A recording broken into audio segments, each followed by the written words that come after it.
Assalamualaikum warahmatullahi wabarakatuh. Halo teman-teman, selamat datang kembali di channel Jabrun Official. Channel yang akan membahas berbagai hal, kisah, sejarah, biografi tokoh, tragedi, peristiwa, serta aktivitas dan kegiatan lainnya. Tentunya yang terjadi di negara kita tercinta di Indonesia. Dan pada video kali ini kita akan mencoba menganalisa salah satu hasil survei terkait dengan tokoh top 3, yaitu Pak Anies Rashid Baswedan. Namun sebelum video ini dilanjut, bagi teman-teman yang belum subscribe, silahkan subscribe terlebih dahulu karena subscribe itu gratis, serta jangan lupa nyalakan lonceng notifikasinya agar ketika kami membuat video terbaru, teman-teman tidak ketinggalan untuk menontonnya. Oke teman-teman, pada video sebelumnya kita mencoba menganalisa hasil survei pasca kenaikan harga BBM terkait dengan elektabilitas partai politik, elektabilitas tokoh, di mana hasilnya trennya hampir semua mengalami penurunan. Dan pada video kali ini kita akan mencoba menganalisa tipis-tipis Anies Rashid Baswedan, Pak Anies, di mana survei terakhir beliau berada di urutan atau berada di posisi ketiga. Dan Bang Kodari pernah bilang bahwa ada satu hal yang aneh kenapa Anies Rashid Baswedan ketika menjabat sebagai Gubernur DKI Jakarta, posisi hasil surveinya tidak pernah mendapatkan elektabilitas di posisi pertama begitu. Nah, ini juga menjadi pertanyaan bagi beberapa orang. Kenapa bisa demikian? Rata-rata beliau berada di posisi kedua dan ketiga. Bahkan survei terakhir yang dilakukan oleh lembaga survei Carta Politika itu menempatkan Anies Baswedan di posisi urutan ketiga dengan perolehan suara secara angka statistik 19, sekian persen, di bawah Pak Prabowo 23% dan Ganjar Pranowo 28%. Kalau kita kalau kita lihat secara tren, itu Pak Anies memang dari survei ke survei itu trennya mengalami naik turun, tapi beberapa survei terakhir itu agak naik begitu, meskipun naiknya agak sedikit lambat. Nah, beda halnya dengan Pak Ganjar Pranowo. Pak Ganjar Pranowo itu dari beberapa survei ke survei itu trennya mengalami kenaikan. Jadi kalau Pak Ganjar Pranowo itu selalu naik ke atas begitu. Nah, Pak Anies Baswedan dan Pak Prabowo ini trennya berbalik. Bahkan Pak Prabowo dari survei ke survei itu naik turun, kemudian di survei terakhir itu cenderung menurun. Nah, teman-teman, ini sebuah jawaban analisa sederhana saya bahwa kenapa Pak Ganjar Pranowo itu secara tren terus mengalami kenaikan, karena memang secara basis pemilih beliau hanya merebutkan suara pemilih Pak Joko Widodo. Artinya kolam pemilihnya itu direbutkan oleh calon yang lain. Beda halnya dengan Pak Prabowo yang secara tren dari survei ke survei itu naik nurun, bahkan terakhir itu cenderung menurun.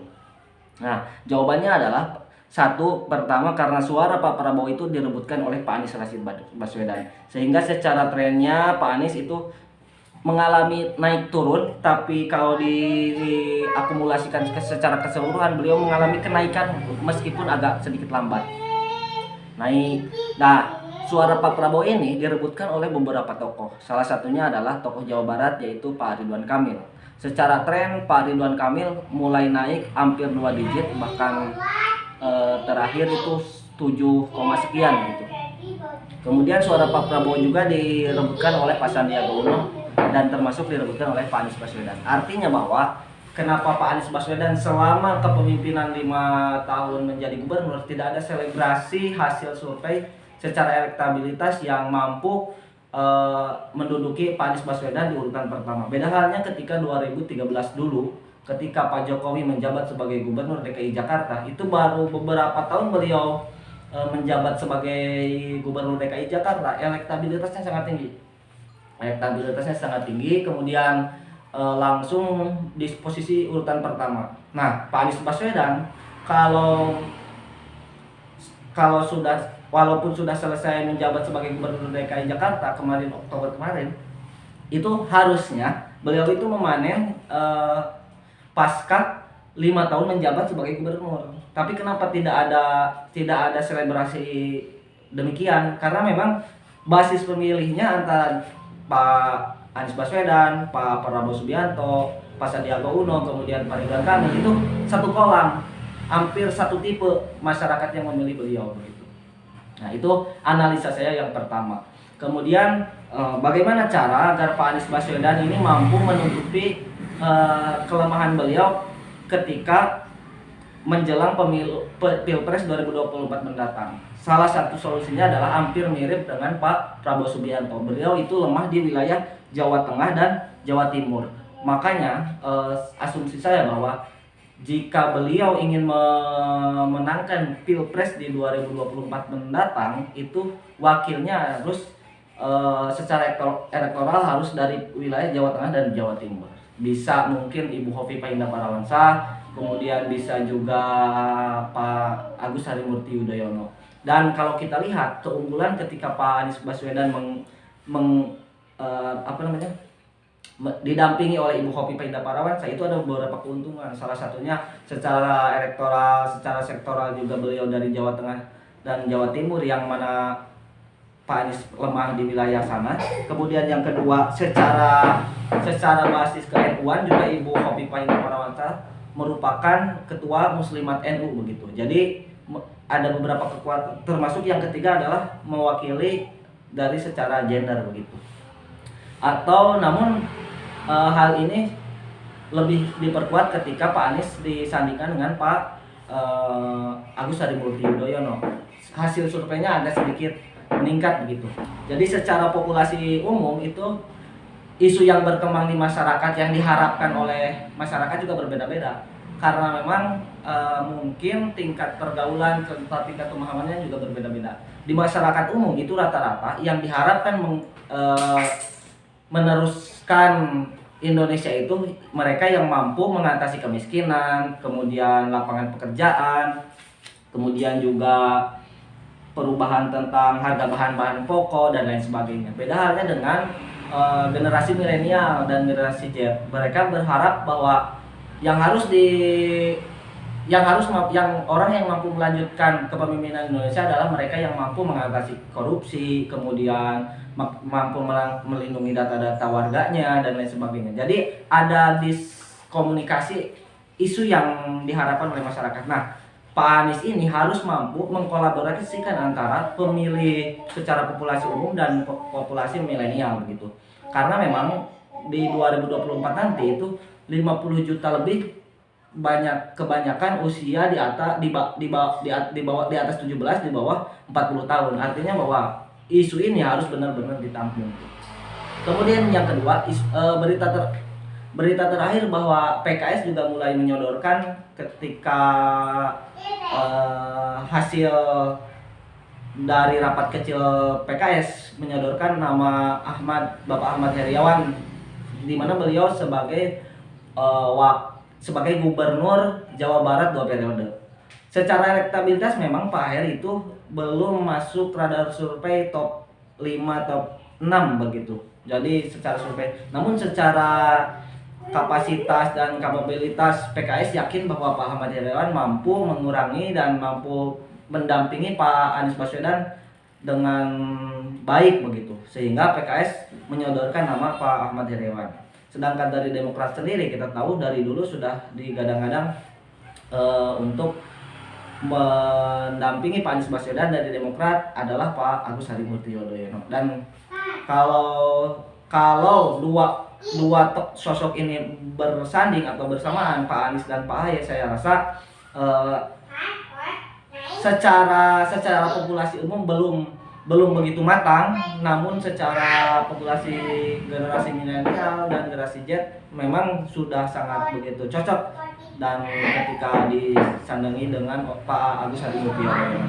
Namun menurut saya sepertinya Pak Anies Baswedan harus ada tokoh lain yang mampu mengakomodir antara keinginan dari populasi umum, masyarakat umum, dan keinginan dari populasi generasi Z atau generasi milenial. Seperti misal mungkin Pak Andika mungkin bisa, kemudian Pak Gatot Nurmantio juga mungkin bisa, atau Pak Mahfud MD. Dan seperti dari hasil-hasil survei sebelumnya, Pak Anies itu hanya unggul di wilayah Banten, DKI, kemudian Sumatera, dan Jawa Barat pun di bawah Pak Ganjar Pranowo. Artinya bahwa Pak Anies Baswedan harus mampu menyatukan populasi pemilih hasil dari pilihan Pak Ridwan Kamil, Pak Prabowo, serta Pak Sandiaga Uno. Karena memang kebanyakan yang rata-rata secara data itu, masyarakat yang memilih Pak Anies Baswedan itu satu karena ketidakpuasan pemilih terhadap ketidakpuasan dia atau responden terhadap kinerja pemerintahan, sehingga harapannya jatuh ke Pak Anies Baswedan. Kalau kita lihat ada beberapa asumsi terkait kenapa Pak Anies Baswedan tidak secepatnya mengumumkan atau mendeklarasikan wakilnya begitu. Saya melihat begini, beliau sepertinya sedang menunggu siapa lawan dari partai atau dari koalisi lain yang ingin diumumkan, sehingga secara wakil memang sudah ada hitung-hitungan, sepertinya sudah dipersiapkan. Misal jika lawannya Pak Prabowo bersanding dengan Ibu Puan, maka Pak Anies milih siapa. Kemudian jika lawannya Pak Ganjar dengan Pak Prabowo bersatu, wakilnya harus siapa. Sepertinya Pak Anies sudah mulai mendapatkan hal itu. Namun ada satu karakter dari Partai Nasdem yang dimana kita tahu bahwa Nasdem selalu mengumumkan kandidat atau pasangan lebih dulu dibanding dengan pasangan-pasangan. Walau alam kita tidak tahu, namun untuk hari ini Partai Nasdem menyerahkan sepenuhnya kepada Pak Anies untuk perihal wakil. Terakhir, saya dari kesimpulan video-video sebelumnya, saya meyakini bahwa jika jika pemilihan presiden 2024 hanya diikuti oleh 3 calon, maka saya yakin pemilihan presiden akan terjadi 2 putaran, dan ujung-ujungnya benar kata beberapa masyarakat, ujungnya polarisasi akan tetap terbentuk dan politik identitas juga akan muncul kembali, meskipun kita tidak harapkan itu. Namun jika 3 calon bahkan 4 calon ketika pemilu 2024 mendatang terjadi demikian, maka yakin 2 putaran akan tetap jadi pilihan. Ujung-ujungnya tetap akan jadi 2 putaran, dan kita tidak tahu putaran kedua apakah Pak Prabowo dengan Pak Ganjar, atau Pak Anies dengan Pak Ganjar, atau Pak Anies dengan Pak Prabowo. Namun ada beberapa kemungkinan jika Pak Anies dan Pak Ganjar duel di putaran kedua, maka suara Prabowo kemungkinan besar secara didominasi kebanyakan pasti memilih Pak Anies. Namun begitupun sebaliknya, ketika di putaran kedua Pak Prabowo berhadapan dengan Pak Ganjar, maka suara Pak Anies kemungkinan besar mayoritas akan memilih Pak Prabowo. Namun yang kita tidak bisa membaca adalah ketika di putaran kedua yang duel adalah Pak Anies dan Pak Prabowo. Kita tidak tahu berapa besar kemungkinan pemilih Pak Ganjar untuk memilih di putaran kedua kepada Prabowo, dan berapa besar di putaran kedua pemilih Pak Ganjar untuk memilih Pak Anies. Kita tidak tahu hal itu, dan apapun yang terjadi nanti ketika itu 2 putaran atau 3 putaran, mudah-mudahan kita tetap kondusif. Dan tadi saya bilang bahwa ketika Pak Anies ingin maju sebagai calon 2024, sektor secara wilayah dan pertama yang harus dilengkapi adalah secara elektoral wilayah. Beliau lemah di Jawa Tengah, Jawa Timur, dan Yogyakarta, kemudian terpecah di Jawa Barat dan Sumatera, kemudian berarti itu harus ditutupi. Kemudian yang kedua adalah isu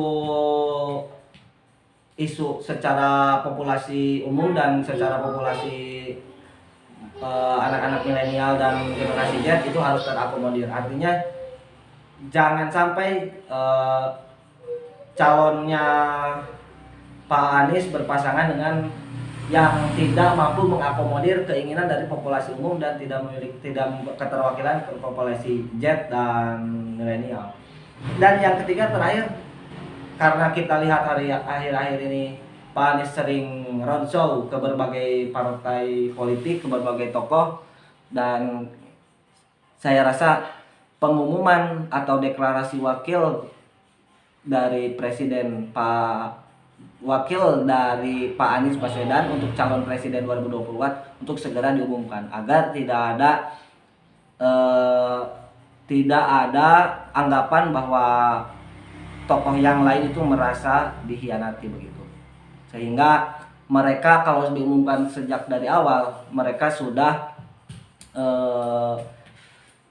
persiapan, sudah menyadari bahwa Pak Anies jatuh pilihan kepada siapa. Ya teman-teman, mungkin cukup sekian dan demikian. Terima kasih atas segala perhatian. Mohon maaf atas segala kekurangan. Hasbunallah wa ni'mal wakil. Assalamualaikum warahmatullahi wabarakatuh. Dadah.